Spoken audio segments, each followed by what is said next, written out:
গ্যাজেটের ধারাবাহিকতায় পোস্টাল ব্যালটে প্রতীক ছাপানো হয়েছে বলে জানিয়েছেন নির্বাচন কমিশন সচিব আক্তার আহমেদ। বিকেলে আগারগাঁওয়ে নির্বাচন কমিশন সচিবালয়ে সাংবাদিকদের কাছে একথা জানান তিনি। সচিব বলেন, বাহরাইনের একটি ডেলিভারি পয়েন্ট থেকে অন্যের পোস্টাল ব্যালটের খাম সরবরাহের বিষয়টি দেশটির পোস্ট অফিস তদন্ত করার আশ্বাস দিয়েছে।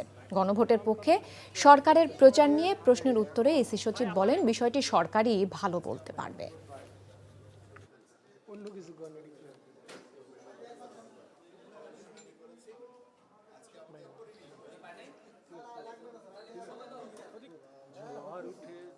বাংলাদেশ ডাক বিভাগের মাধ্যমে আমরা পোস্টাল ব্যালটগুলো পাঠাচ্ছি। মধ্যপ্রাচ্যের এবং বেশ কিছু দেশের পোস্টাল সিস্টেম এক একটা দেশের বিভিন্ন ক্ষেত্রে বিভিন্ন রকমের।